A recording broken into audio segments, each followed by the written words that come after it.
So Love Is the New Black is out. It's been out for almost a couple of months now, right? Yes, it's been out. What's the reception been like? Been really good. You know, it's kind of different this time because a lot of people slower that people know about it a lot slower now. The Really? word gets out. I guess it's so much since the last 5 years. It's so much happening right now and so much noise and so much stuff going on. Yep. And some people's like, man, I didn't know it.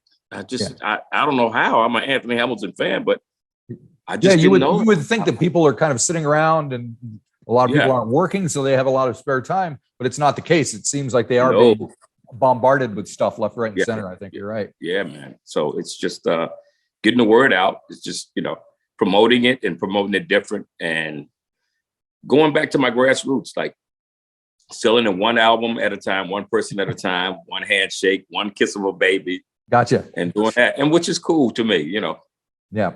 So like you said, it's been about 5 years since your previous record. So what spurred on this release, and why did it take 5 years before you got another one out?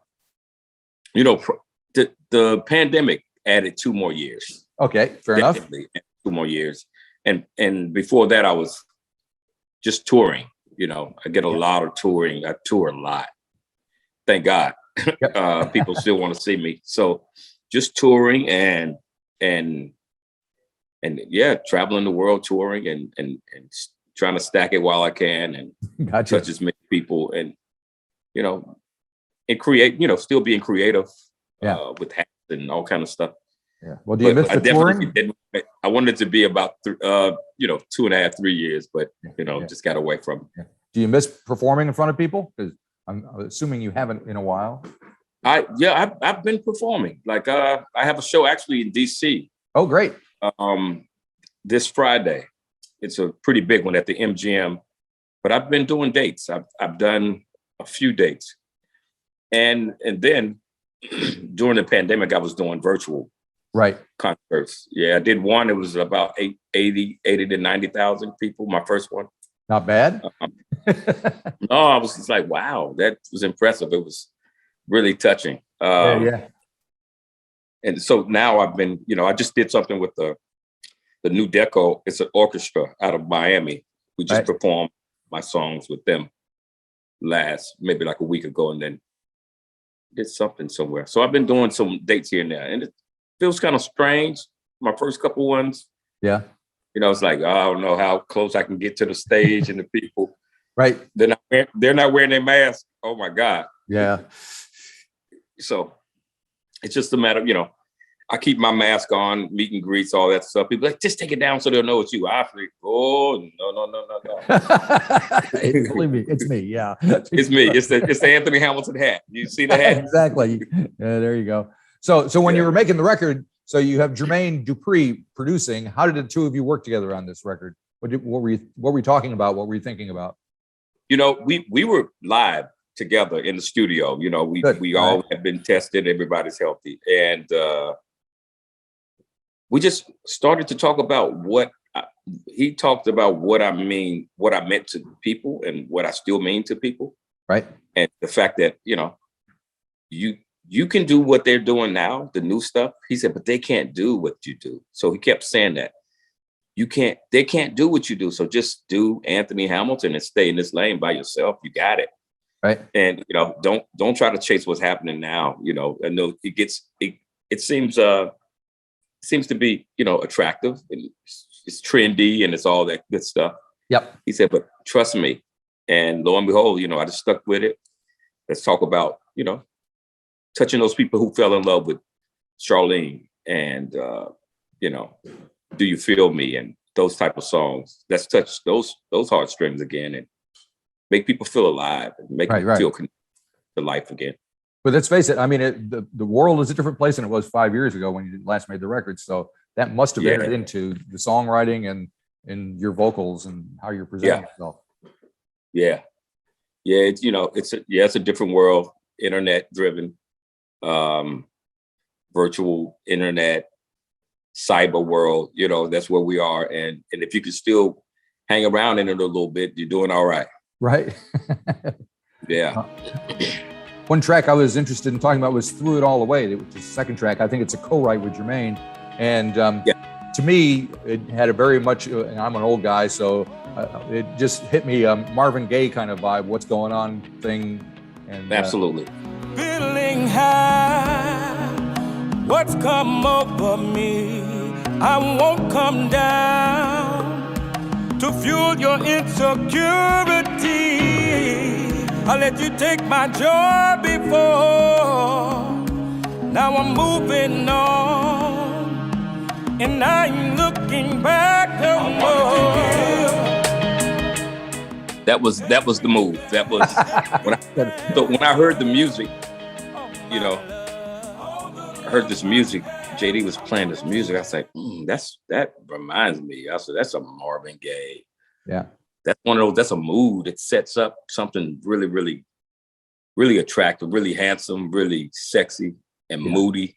Yep. And I had to get on it. And I felt like it would be nice to kind of set the album up with that. Yeah. And when you perform it live, is it in your set? Not yet, but it's going to be. It's absolutely going to be. The Love Is the New Black has been in the set now. So that one is definitely going to follow. Cool. You know, pretty much do it like the album. Do that, then set it up with the next one, and then start hitting them with some older songs, and then come back to the new and just kind of. Right. So when you're putting the album together, when you're compiling the tracks, do you spend a lot of time thinking about what's going to follow what? Are you kind of setting them up and telling a story that way? You know, the story starts to happen after you get about 10 songs or so. You start to say, hey, these pages are starting to look familiar. They're starting to sound like something that is cohesive. And by the time you finish with like 20, 30, you know, sometimes 40 tracks, you look at the body of work, you say, what is this? What are we really saying? What have we said? What have we said stronger than we've said? You know, that's maybe 2 or 3 different conversations. But what is the strongest conversation for this album? What is it saying the most, the loudest? And you go from there, and you start putting the songs together and compiling them and you know, try to make it make sense. Yep. Yeah. You know, overall. Yeah. Now, speaking of loudest, Coming Home has some wicked guitar in there. It almost sounds like Ernie Isley playing a little bit there. So who's playing and how did that happen?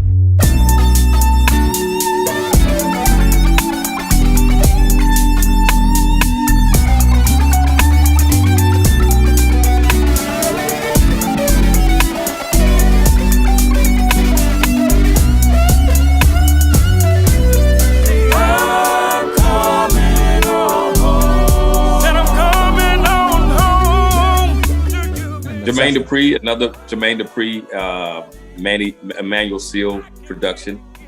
And Coming Home, we wanted to do something sexy. And so when we started doing it, the guitar wasn't there yet. And so Billy, I think it's Billy Odom. I think it might be Billy Odom. He's playing guitar, and he started doing this. JD was like, "Yo, give me, you know what to give me? Give me a little bit of that." Yeah. That Isley Brothers. Let's take them back. Let's take them on a ride. And the fact that it was such a sexy record, and when it goes into that, it's just like it takes me away. I actually was going to have Ronald Isley to get on it, but at the time, he was just. I reached out to him, and he was just. I think he was busy getting ready for something. Right. And he said, "Well, I won't be able to do it this time." He said, "But that's a great record for Anthony." You tell him I said it's a really great record. That's cool. Yeah, that was good. That was You can't argue with that. And I see there's a couple of videos. There's one for Coming Home, and you made a fool of me. How much import do you have in the videos, and do you take a lot of as far as what your visual presentation goes? Oh yeah, no one, nobody could ever love you like I did. Ever. No. Never, no one. Oh, no one could ever stand by you like I did. You made a fool of me. You made a fool of me. Just try to, for You Made a Fool of Me, we wanted to bring back the young lady from Charlene, the video of Charlene. Right. he's the same lead. So I wanted to just make it where I left off. That was so powerful and real. I wanted to really have that feeling again and make people pay attention to some of the stronger stories. And then visually, you want to show like how relationships can be.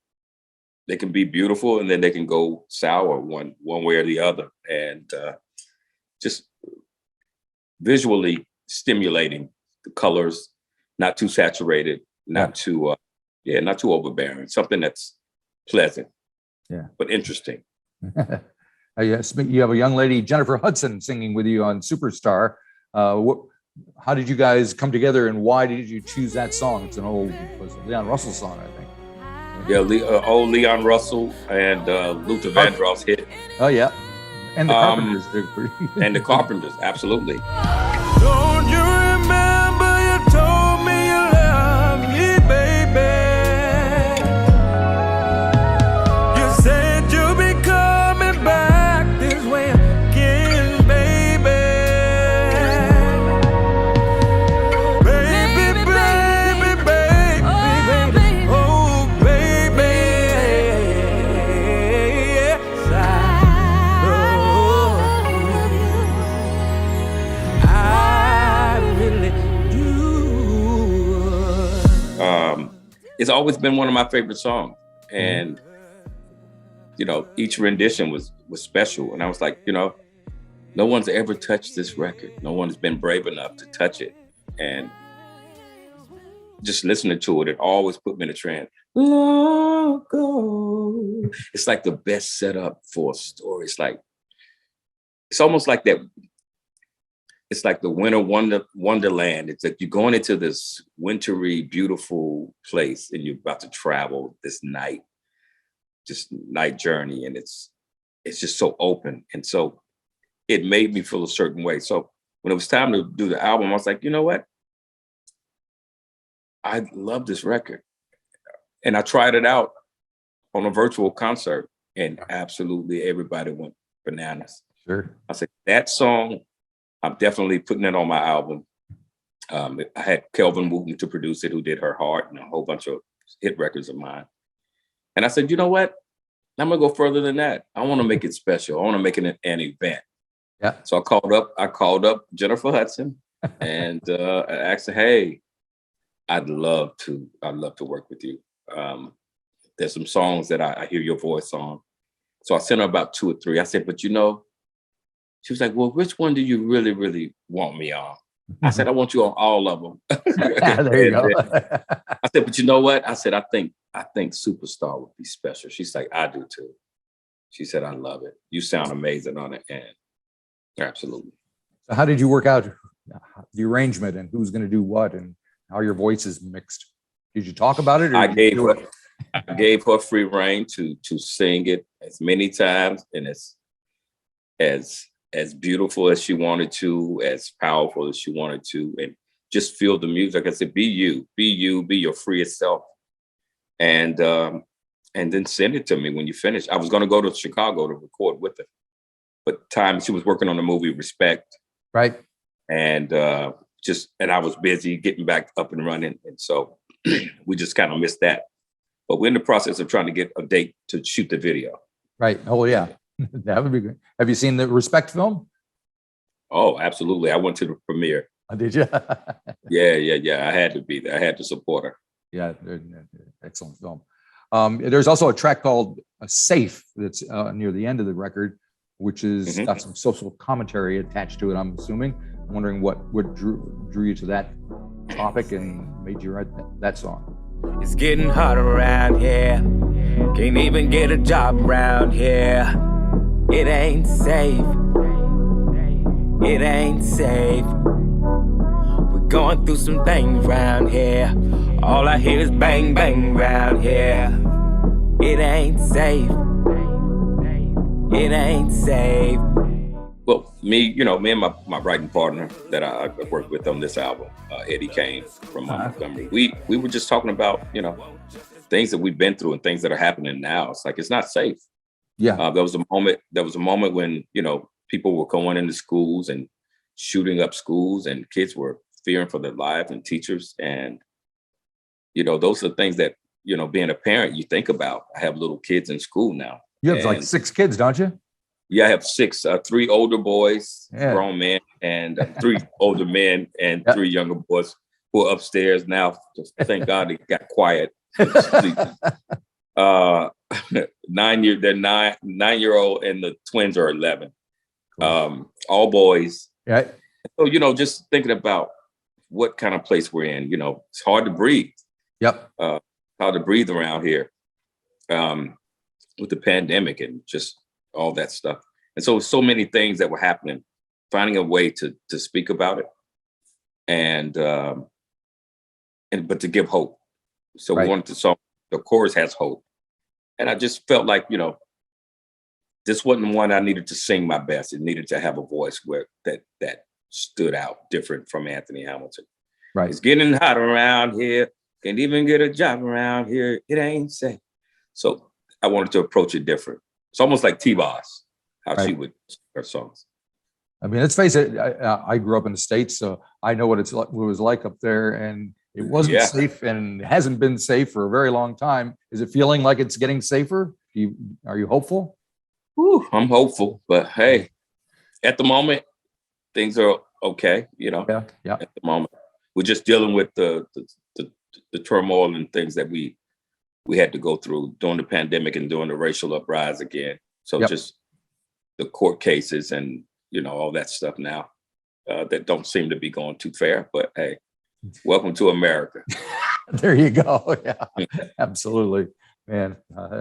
It's so interesting. Obviously, I'm American.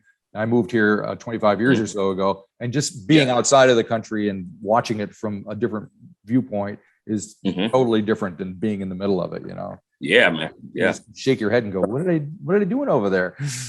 Man, I don't get it. It's like when a real thing's going to start to really matter. Yeah. What's important? Yeah. So are you thinking ahead? Are you thinking for the next, what are you going to do next at all? Absolutely. Thinking of movies, writing movies, cool. Scripts, and series for TV. Yep. Definitely been a big part of my creative, you know, palette. What kind of movies would you like to write music? Are you talking about writing music for it or acting in them?